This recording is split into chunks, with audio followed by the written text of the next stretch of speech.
Hey, outcoming, what's the word, man? 600Breezy or 600Breezy, man. And I just jumped off the porch with Dirty Glove Bastard. Left my old home before I knew I just turned up some more. Lambo doors go up 50 pointers, cardiac check the scope. All right, y'all, so we finally got 600Breezy with us off the porch today. How are you feeling? I'm good, I'm telling, man. How you doing?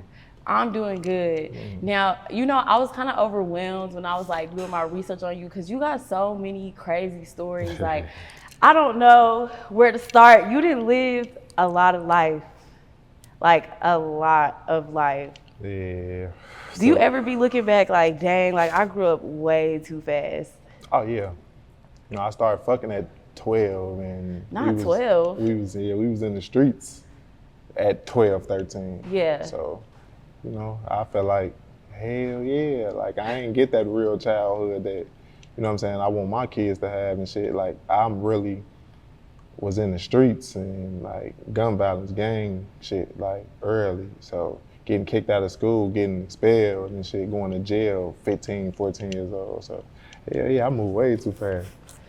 Well, so when would you say that you first got introduced to that type of life?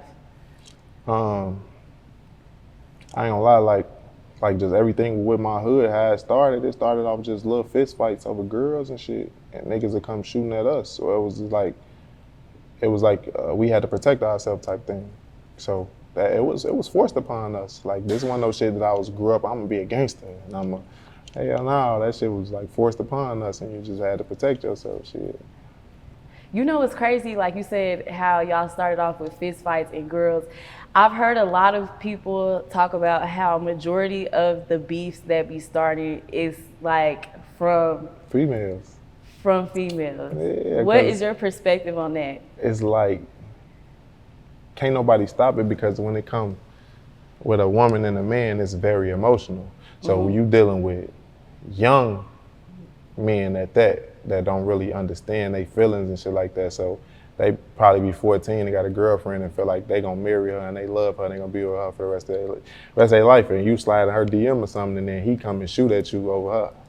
Cause that's my girl and I'm gonna kill anybody over her. Like it really be little situations like that for real. So it's like, it's really emotions. Like they drawing off emotions. Like, and you really can't control it cause this a growing boy that's having feelings that he don't understand, or he just started having sex and shit like that, and he feel like he love that girl, so he gonna do whatever for her, and that shit start real wars though, for real. Ooh.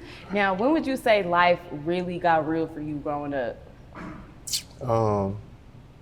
So I really say when I went back to Chicago, so I left Chicago in 6th grade and went to Madison, Wisconsin, and I was fucking up there too, so my pops came and took me back my freshman year. Did you move up there because you was getting in trouble in Chicago? No, it was like, I was always a straight A student, honor roll student and shit. So really? Hold up. I gotta ask you, what was your favorite subject? Science. For real. Like when we took them like ACTs and shit like that and them ASAT tests and shit like that, I really was probably acing the science portion or just missing one question and shit like that. So my score would be something stupid just because of my science portion type shit. So yeah, science. Damn. Okay. Yeah. Now I'm curious to know, do you still remember, like, do you know a science fact that you feel like nobody knows? I don't really know because I'd be so high. So it's like, it's so much shit. Like, I be trying to help my kids with their homework sometimes. It'd be like, oh no, go ask y'all mama. I'm cool, cause I got a 10-year-old and 6-year-old, them my two oldest, so it's like, they get school, and shit, I don't be remembering none of that shit. No, I'm gonna say the kids like now, like, cause I have a daughter and I was reading her stuff, they be wording it, like using all these big words. You know, we didn't have big words, like we just had equations and shit, but now, you know. It's different, they weren't doing that with us. It's advanced now. Like, they gave us real advanced classes, they starting to put them kids just automatic advanced, so. Right. Yeah.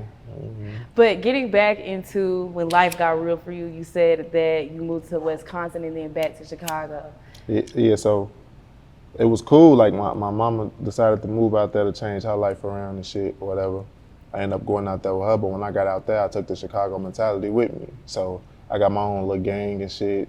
I'm getting expelled from school and fighting every week and all type of shit. So my pops came and took me back and brought me back freshman year. And that's when life got real for me.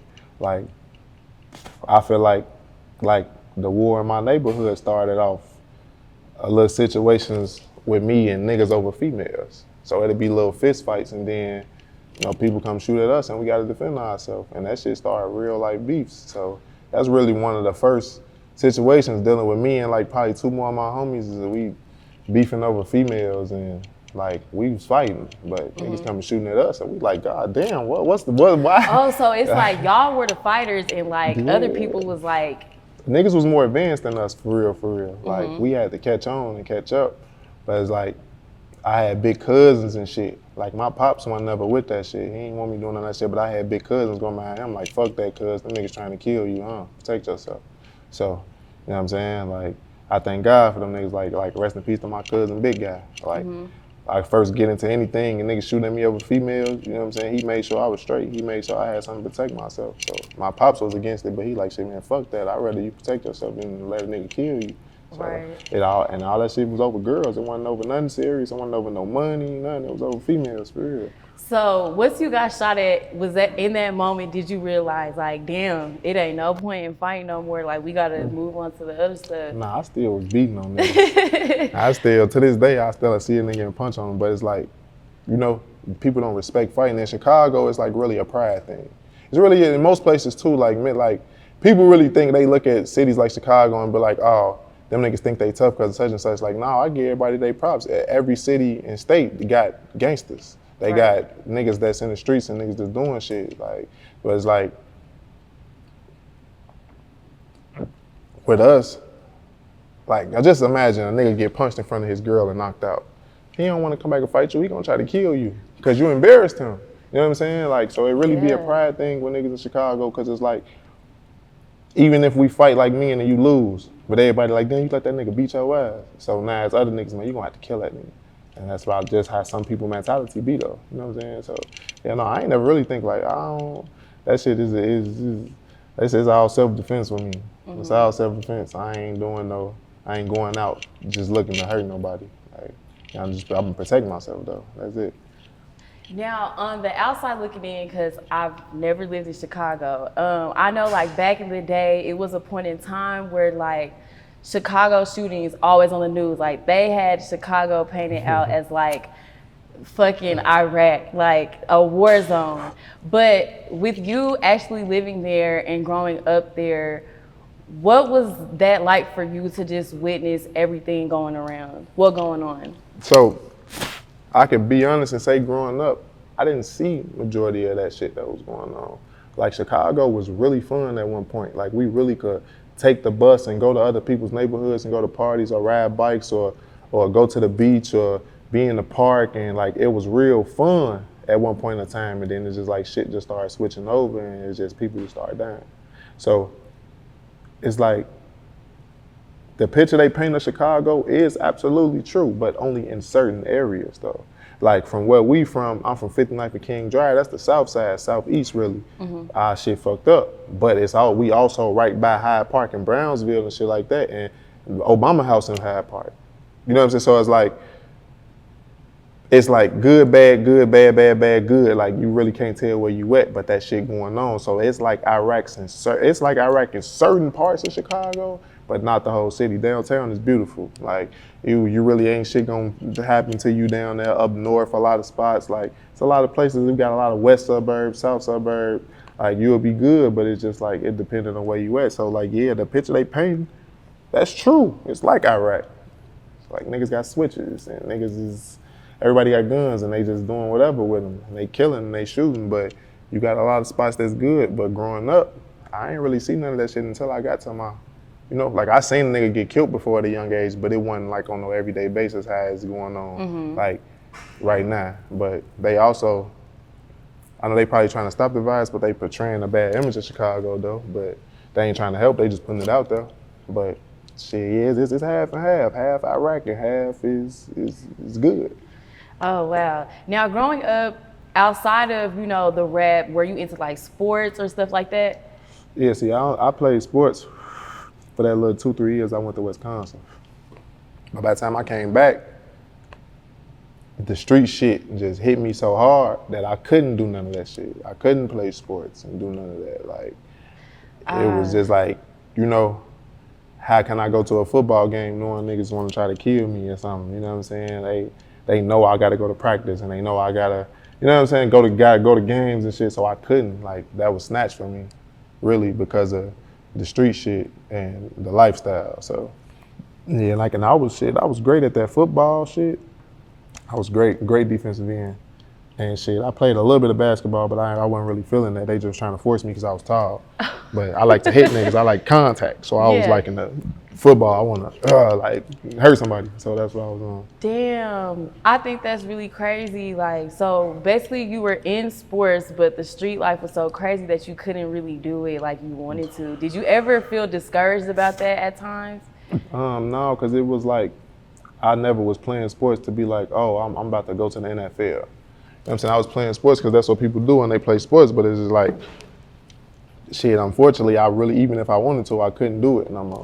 Because shit, it was about me coming back. I came back to Chicago fresh in high school, and then shit, now niggas done put me in some gangbanging shit, so it ain't even really matter to me for real. I really wanted to be an architect and shit.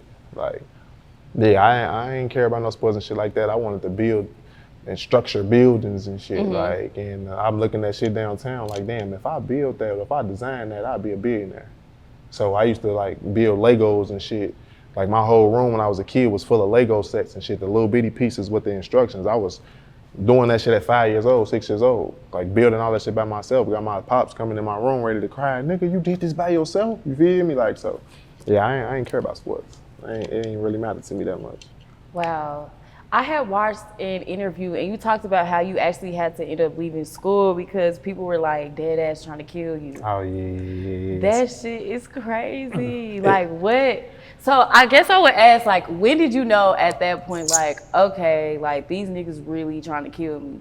It was like, you know, I'm in high school and there's little shit going on, but it got to the point to where my name was ringing so much and it was getting so big and I was so many points in the streets to certain people that they like, shit, we can't catch him. He gonna go to school. Cause my pops, like everybody in the hood, and my pops, even the ops, I'm related to op niggas and shit too. Like I got cousins that's on the other side, so, and niggas actually went to school with me and all type of shit. So I figured them niggas looked at it like, oh yeah, we know how to catch him and catch him here. Niggas really done shot at me in front of school and shit. Nigga, I walked into school and shot at me right behind me as I'm walking in. So it was like, damn, shit, I can't even go to school no more. Like, I might as well just get 10 toes down in this shit, cause shit, like these niggas coming up here trying to kill me for real. Like, you know, so I can't, like, if school was over with for me for real. They end up expelling me for some bullshit that happened and they were saying like it was the reason cause they was targeting me, but it's like shit, at that point I ain't even care no more. I was deep in the streets. I'm I'ma sell something and I'm good, I'm cool, I ain't even care. Like I was banned from alternative schools too, so I couldn't go to no schools period in Chicago no more. So I was like, fuck it. I was already in my senior year. I was like, fuck it. Yeah. So having to be on alert like all the time, I'm pretty sure like your fight or flight would kick in. Like, would it kick in when you first wake up in the morning? Like, I'm always alert. Like that shit kick in automatically when you just used to hearing boom, boom, boom, boom, boom, boom, boom, boom. You just used to. Like you can hear them echoes from gunshots in your ear when you wake up, when you going to sleep. You know what I'm saying? I done seen some of my homies die at a young age and shit. So, like, I got a positive paranoia about everything. Like, I don't trust nothing, and I'm watching everything. Like, I don't even trust my own family and shit like that. Like, I don't. Like, it's hard for me to take heed to people and like let people get close to me because I don't trust. Like, I done been through a lot of shit. So yeah, like I have a very great positive paranoia. Like people might take it like, oh, you paranoid, like you a hoe, you a bitch or something. No, to be aware is to be alive.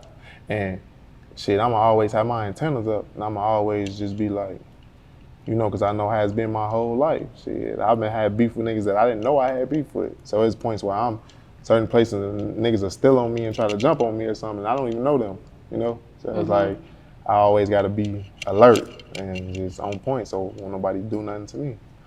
You're the first person that I ever heard use positive shit, how did you say? Positive paranoia. Yeah. Yeah, positive paranoia. Like, I ain't never heard nobody say that. I kind of want you to go into details of like what exactly that is. Because when most people feel like, especially people with a street mentality, they wouldn't just sit here and be like, oh, I be paranoid. Because niggas gonna be like, oh, that's scary ass nigga. But that's not the case. A positive paranoia is like, it's like PTSD. You done been through certain shit, so you know what can happen and what to look out for and what to try to prevent from happening. So you gotta be on your tippy toes. So yeah, that's paranoid. You paranoid. You paranoid. You like, oh yeah, you gotta watch everything around you so you make sure you good and don't nothing happen to you. So that's really the definition of positive paranoia, is paranoia that's gonna save your life. For real, for real. Right. Yeah. Now, I do want to ask you, because I know you grew up like in the drill era. Like, if I'm not mistaken, were you out? Well, the beginning was like 2014 for you. Along Yeah, that line? 2014 and 15. Yeah. You want to know what I think is so crazy? Like, when you really study like the drill era, a lot of the times like people started rapping based off of like, you know, their friends like passing away. And would you say, was that the case for you, or it was something that you've always wanted to do? No, I really only started rapping because of L.A. Capone. So I'm pretty sure if the world don't know him, L.A. Capone, he from 600, he would have been our biggest artist. He's still our biggest artist, even, you know. But he was great, man. Shorty was, to me, like one of the greatest of all time, like on the music side, and he was just about to blow, and he ended up getting killed. So, you know, with that in Chicago, you know how niggas playing it. We smoking him, and we doing this and that, and it was nothing but disrespect. So, I recorded Don't Get Smoked, basically on some, I'm dissing niggas for him. So as soon as the song come on, I'm LA, screaming LA, so you know what I'm on. And the names I named out was the niggas that was dissing him and all type of shit. I'm on the song talking about what I'm gonna do to niggas, all type of shit, you feel me? But that shit took me, it blew up, first song. If I'm not mistaken, that was one of your like biggest songs. Right now, to this day, I think that shit got like 10, 12 million views or something like that. I don't know. But yeah, like that was like one of my bigger songs, and that was the first one, like my first song. So it was like I just kept coming after that, like. And I always think it's crazy too that, you know, you guys are seeing much success with y'all's rap careers, but like outside of the music, like y'all really going through some dark, crazy shit. Yeah, and to other people, you gotta think of people who ain't never been through shit, and they living at home with a white picket fence and a fluffy dog and shit, and they, you know, they parents paying for them to go to school and college, and they in after school programs, and they ain't never seen nobody get killed or seen no gang members or seen no drugs and none of that shit. So they look at our life and feel like this shit fake, or feel like it's a movie, or feel like it's exciting. But they study it. Like, you know what I'm saying? But yeah. I'm sitting right here with like 13 dead niggas tattooed on me. You feel me? That I love dearly. That's from 600. You know what I'm saying? Like, and it's like, damn, you know, like that's pain. That's real trauma. You know what I'm saying? Like, I done held some of these people in their last dying moments. I done, you know what I'm saying, seen a nigga stretched out or dead, or had to carry my homie casket. People don't be knowing how that shit feel for real. That's the part that they have probably never experienced, and I don't think people will be able to take it. Like, I think some people will commit suicide and shit like that. Like, just imagine they lose their best friend, or their brother, or their daddy, or their mama even. Like, Chicago churches, or a nigga kill your baby. Like, some people won't be able to just go through and endure the shit that we did. Like, it's just like, you know, we survivors, we soldiers, like, we strong, for real. So, hell yeah, we really going through it behind the scenes, and it's still going on to this day. Like, y'all see what's going on? Like, now this shit done, you know, it's outside of Chicago, niggas from Chicago dying other places and shit, you know what I'm saying? Like, my homie killed himself in LA. You know what I'm saying? So it's like, I don't know, like, damn, what could he probably was really going through a lot of pain. And I ain't mad at him, I love him to death, but that shit hurt, because it's like, damn, bro. Like, you know, you could have talked to us or something, but ain't no telling what he was going through, and we done took so many losses. He probably couldn't take it. Yeah, I feel as though like people kind of treat you guys as if y'all aren't human, and y'all like have never been through no real stuff, or that you guys, I don't even know how to put it, but like I said earlier, like you guys are not human. You telling me that you got like 13 people that you lost tatted on you. I'm gonna be honest. If I lost 13 people, like I would check out, especially like my close loved ones. So I want to ask you, like, how were you able to really focus on your career throughout all of that and really just like stand 10 toes and keep your strength up going through stuff like that? So it was like I endured the most pain before the career. So it's like when we started taking losses first, we took them back to back. D-Thing, Lil Steve, another Lil Steve, Baldy, Shaq. Like they was coming back to back. So we took a quick 6, 7 loss fast. Like, God damn, like we ain't had no dead homies. So that was really motivation for me to do the music. But I was just portraying to people like, yeah, I'm from 600. We really like that. We ain't no hoes. And we, you know, like, yeah, it looked like we losing, but them niggas look, I was on shit like that. You know what I'm saying? So it was just like, I started taking, like in the midst of the career, my first mixtape, right before I dropped the first mixtape, I lost Lil Boo. And that was like, damn, like him and Stello right back to back. And they two very important people from my neighborhood. So it was like, damn, like I don't think I dropped another tape for a whole year because I was dealing with that shit. You know, it was like, it was a fucked up situation. So really I was doing drugs. Ecstasy, perks, lean, you know what I'm saying? Like I've been smoking my whole life, but like I was doing all that other shit and just to cope like from that, because it's like, damn, like now I'm getting a following, I'm getting a buzz and people know me and people excited when they see me, but my niggas gone. Like, and that shit is just be like, damn, I really can't get these niggas back. I still got their numbers saved in my phones and shit like that, you know, like looking at old text messages and shit, like, damn, my nigga gone. Like, so it's like, I really use drugs to cope from that shit, and that ain't good. My kidney fucked up right now. You know? Really? Yeah, like from all that lean and shit, you know, all them perks and shit. Like your body can't take that shit. That shit is medicine you're supposed to take in small portions, but we abusing it. So you abusing it like that, and we doing it for the high and to forget about the trauma, but we not knowing what we really doing to ourselves. Like my kidney hurts sitting right here, right now, talking to you, bad. You feel me? And I don't drink lean no more, but my body gotta repair itself. That shit gonna take time.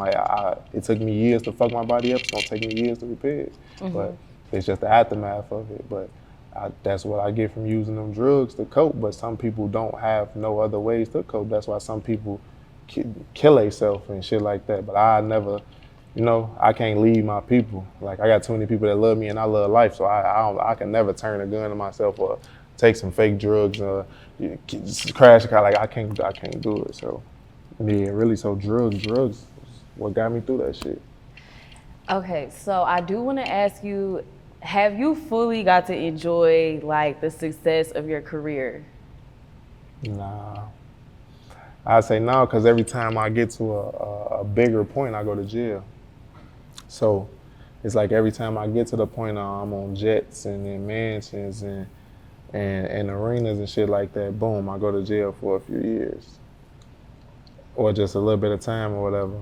And that shit always putting a halt on my shit is always, you know, so hell no, I don't feel like I got to, like, you know, that's what I'm working towards right now, because I'm off parole, so I ain't going to jail no more, none of that shit. Like, it's like, now I got to get to that point to where I can really, I know how to ignore certain shit and let certain shit go to be able to say I can enjoy anything. So back then, it was impossible for me to enjoy it because my mind was still a lot of fucked up places.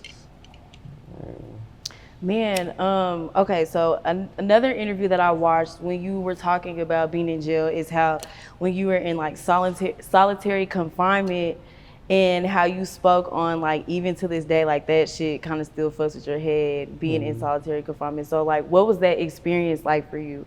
So this room had a floor and shit set up. It's similar to how a jail cell is. So imagine the concrete slab you laying on look like this floor. And it's smaller than a twin size bed size. With a mat that's this big with a wool blanket with holes in it, so you're gonna be cold anyway, with one little ass sheet with holes in it, and you don't got nothing else. They give you one book a day or every 2 days. You can't use the phone, you can't contact nobody, you can't watch TV, you don't get no sunlight. They cover the windows up so no sunlight can come in. And mentally, if you're not strong enough, you can't endure that. Just, you know what I'm saying, having no contact to, you gotta scream through your door to other people in their cells. And you eating 3 small meals a day.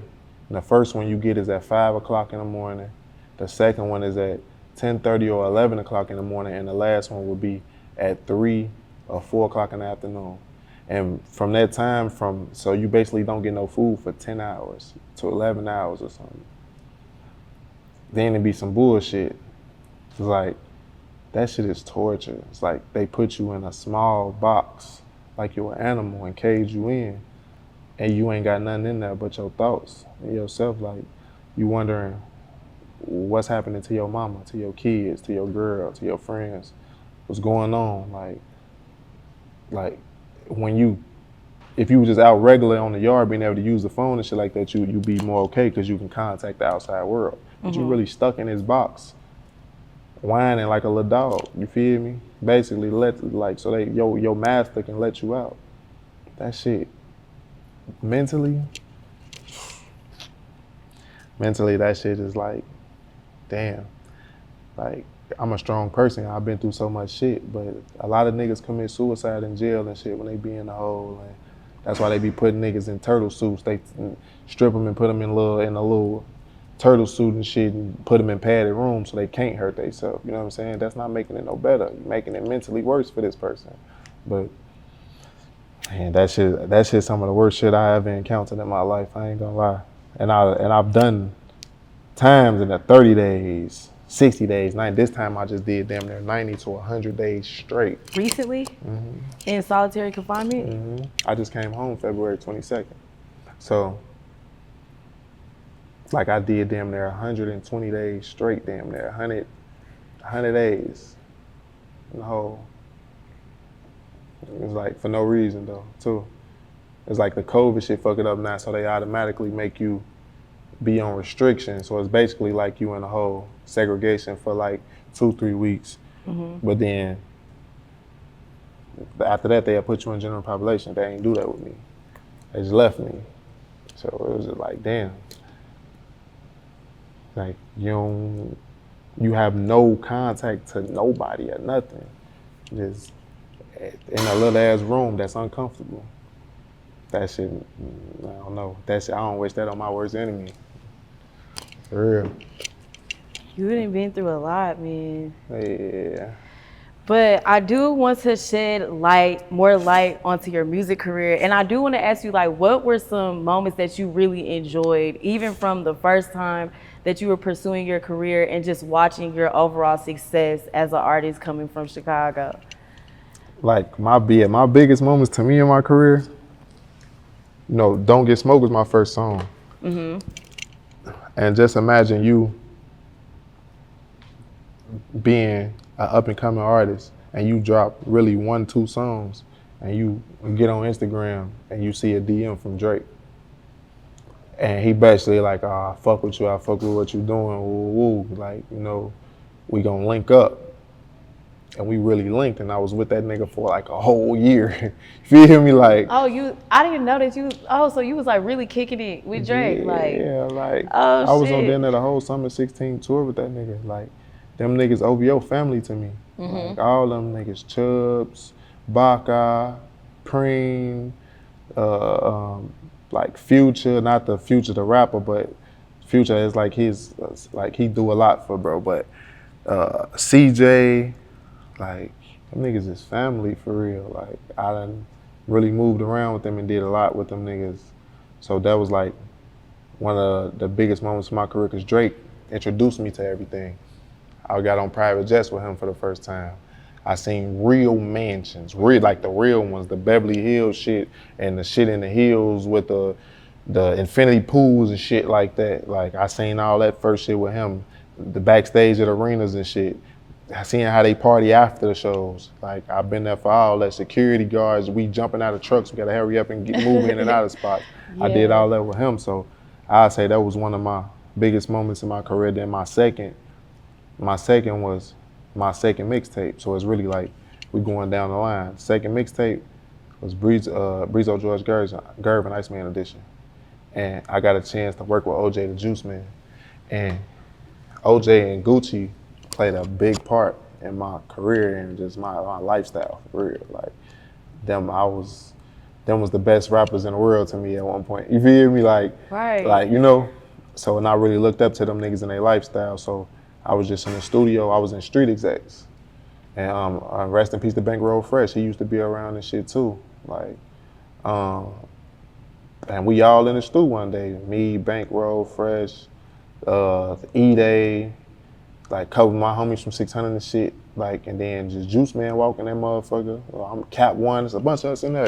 Juiceman walking that bitch and go 600. Just off the voice. I'm hell no, I swear to God. He like, man, bro, I fuck with you. I said, no, fuck that, hold on. I pulled out my phone and called my mama, I swear to God. I pulled out my phone and called my mama and was like, I'm like, hold on, Juice, hold on. I know he looking like, what the fuck? I'm like, mama, guess what? See what, baby? Guess who I'm in the studio with right now?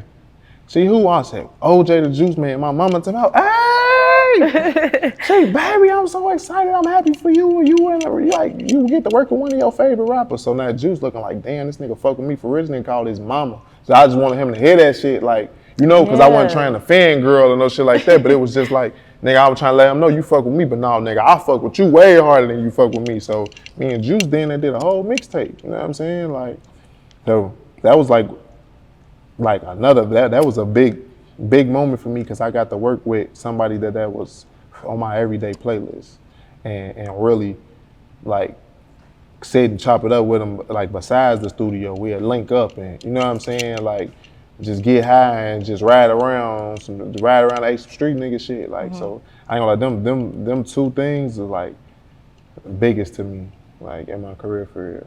Yeah. Now, after you guys, you know, with the success of y'all in the drill era, do you feel like it's a little harder for the youngins that are now rapping in Chicago? I don't think it's harder.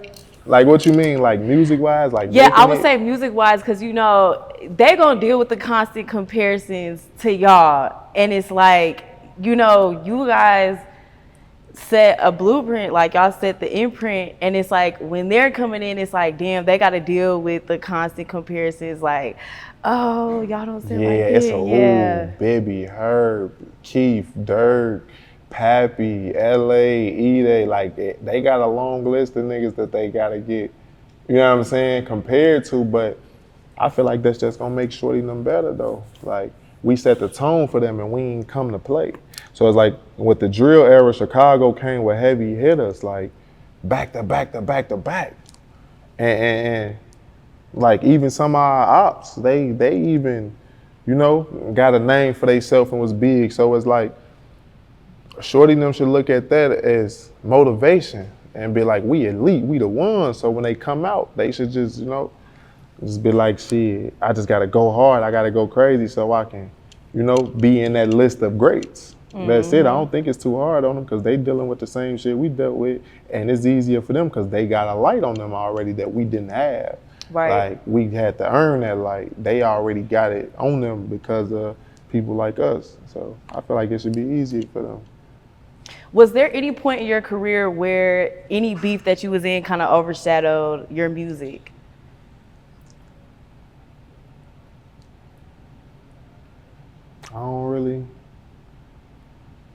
I feel like everything, like anything that ain't dealing with music kind of overshadowed the music because of the fact that people be so focused on the messy negative shit, you know?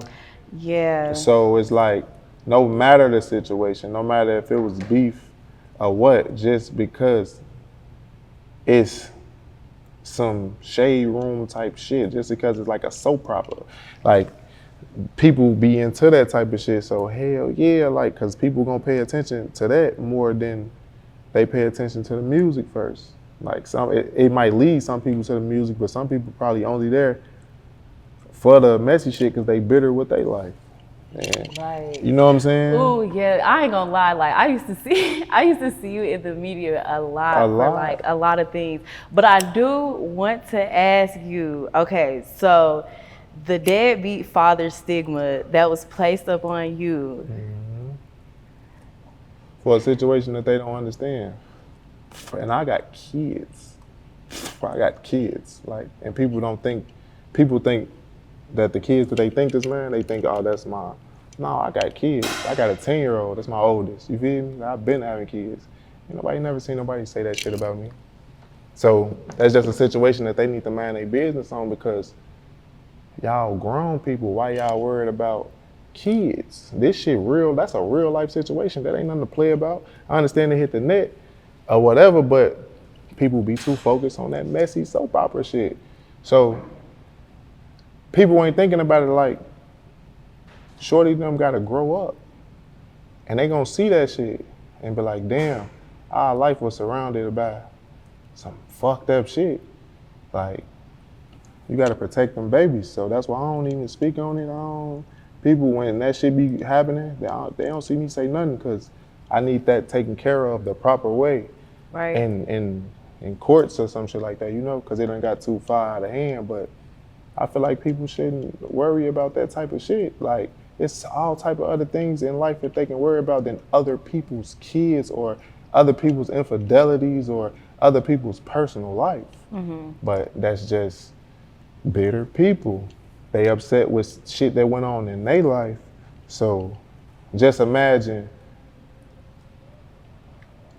2,000, 10,000, a million bitter baby mamas that had fucked up situations. All it takes is for one person to say, oh, he don't do this, and now all them going against me. That shit don't mean nothing to me, because shit, that'll make me go and buy my son an extra PlayStation or my daughter an extra bike, or, you know, because I know what I'm doing.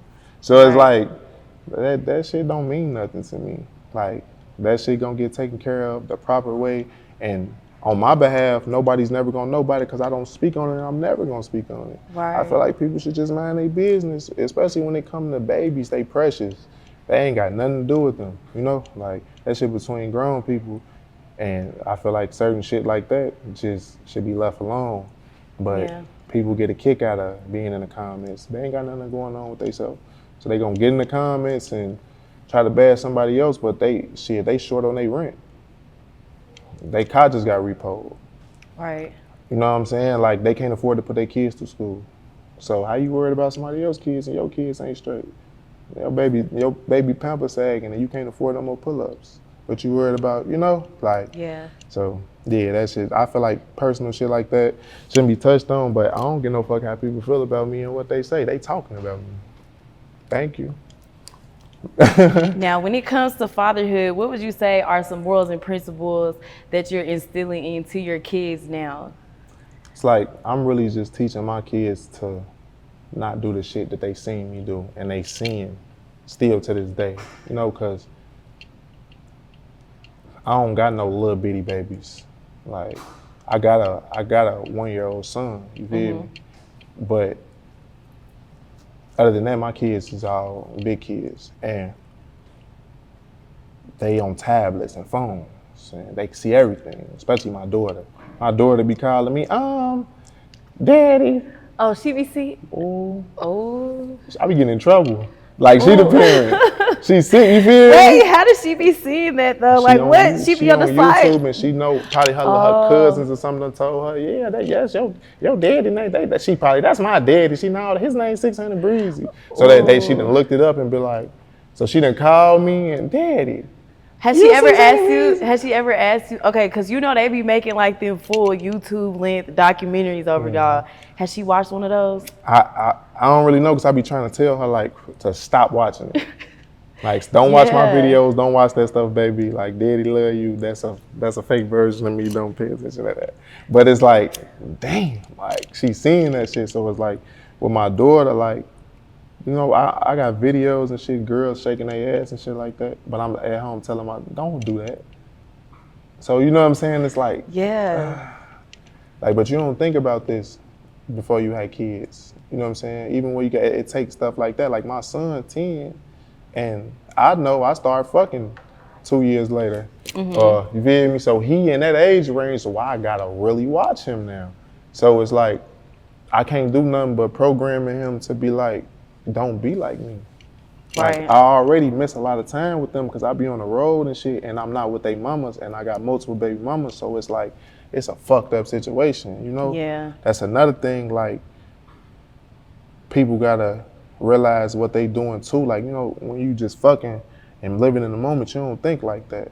But when you got different kids in different places and shit like that, and it's like, that shit hard to keep up with. Like, so I understand marriages and families and shit now. I understand a 2-parent household and shit now, because I be missing out on a lot of shit with my shorties, and that shit hurt a nigga feelings for real, because they be like, damn, but how am I be in 2 places at one time? Like, shit, some birthdays be too close to each other all on the same day, and they be like, how am I gonna do that if the mamas don't like each other, so the party can't happen together? They ain't, you know, like, it just be crazy, like, but don't nobody think about it like that. So I just really, especially in my son, I like, wear condoms, nigga. Like, shit, it's like, then they taking away abortions and shit, so I can't even tell them, like, even if you fuck up, you'll be able to, you know, like, so it's gonna be harder, but shit, I just really teach them not to do half the shit I did. Like, I did that shit, and I'm doing what I'm doing now, so they don't gotta go through that. Right. Yeah.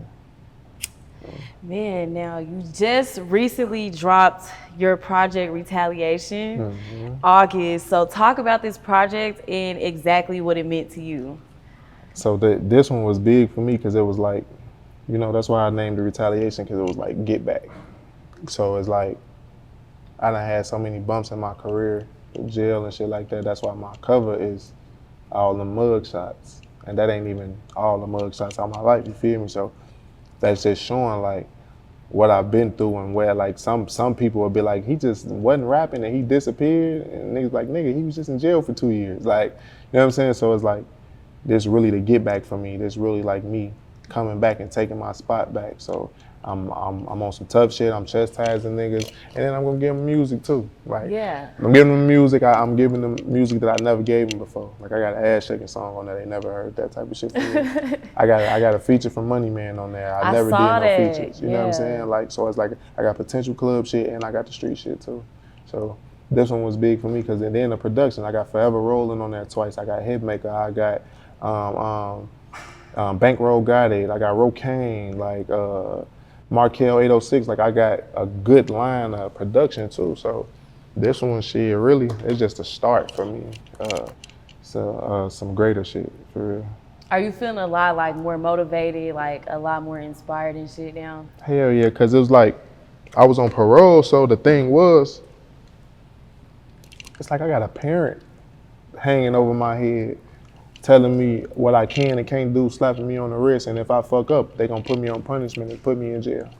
So I started rapping in 2014, 15, I was already on probation and had rules and shit, but I wasn't following them. That's why I went to jail in 2017, because they let me bottle up all the bullshit. They had a stack this big of violation paper, of me traveling to places I wasn't supposed to, guns and videos, liquor, me in clubs. I wasn't supposed to be outside past 11:30 at night. I wasn't supposed to go to no bars, none of that shit. They had everything they needed. I had 20, 30 dirty UAs.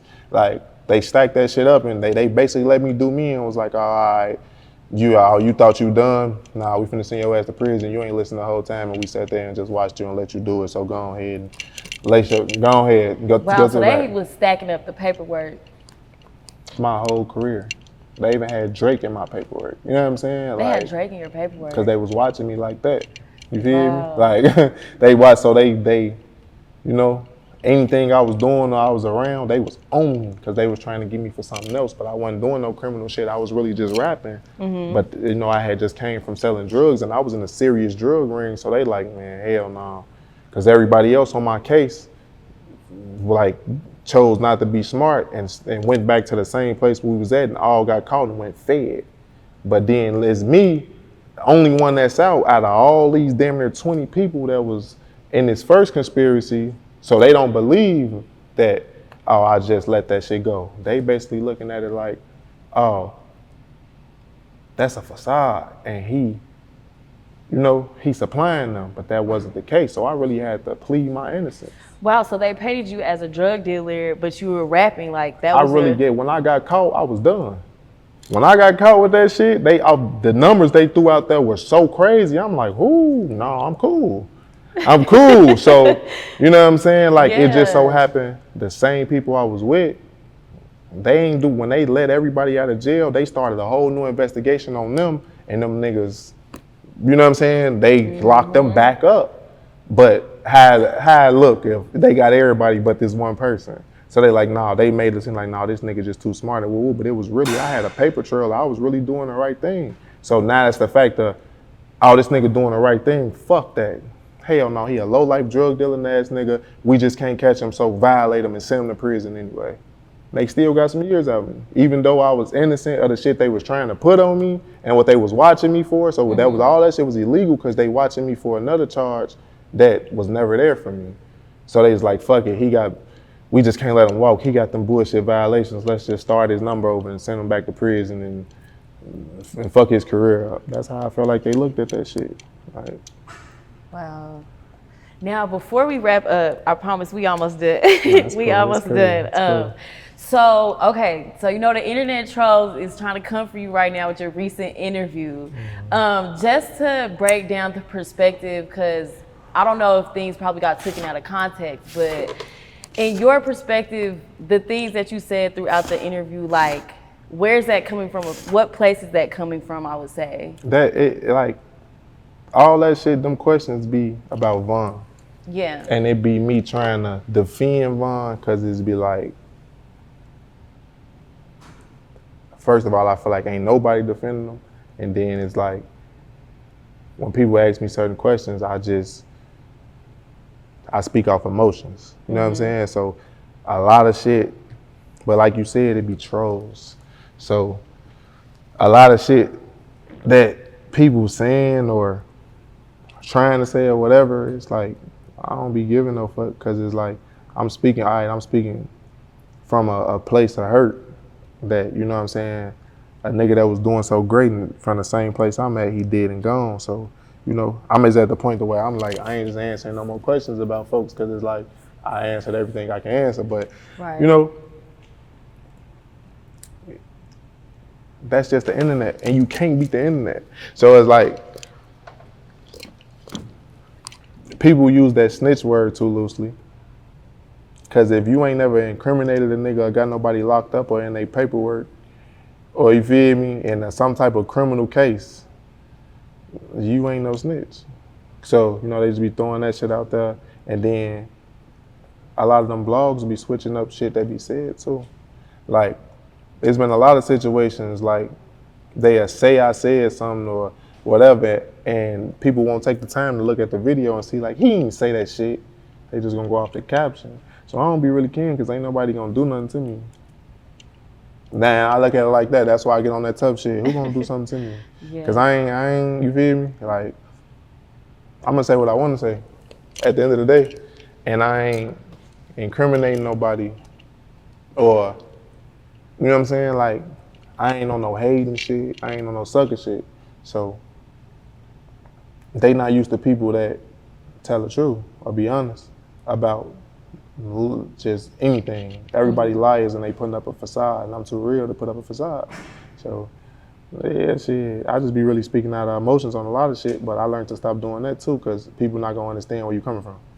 They gonna make it seem like it's something else and hide behind the internet and say crazy shit.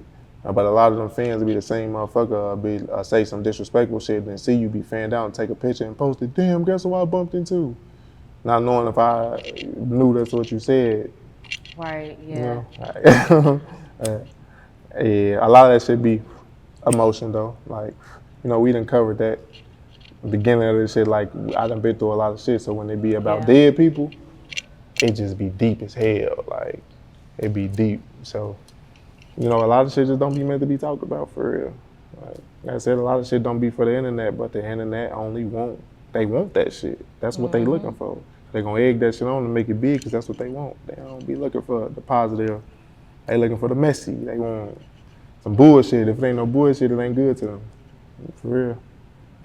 Now, before we officially wrap up, what advice that's been on your heart, like what advice would you give to the younger ones who are looking up to you?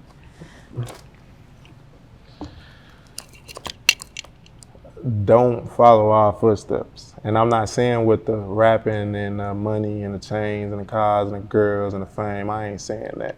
I'm saying don't follow our footsteps in the street beef, the gang culture, the shit that's gonna shorten your lifestyle, the drugs, the lean, perks, all that shit, oxys, Zans, like, don't follow rappers' footsteps in that shit. Like, a lot of that shit be entertainment. Some of them niggas really don't even do half that shit. Some of them niggas never been in the shootout.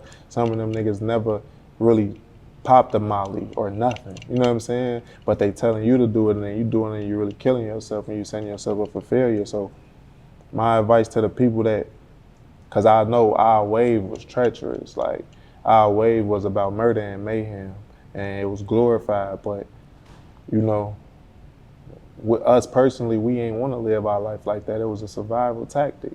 So I just say don't get into the gang banging and all that shit. Like, if you can live a good life and go to college and have a job that pay $40 to $60 an hour or some shit, and you know what I'm saying, like, and don't have no enemies and don't gotta look over your shoulder and shit, and don't gotta have no type of paranoia in your life, don't do it and don't put yourself through it.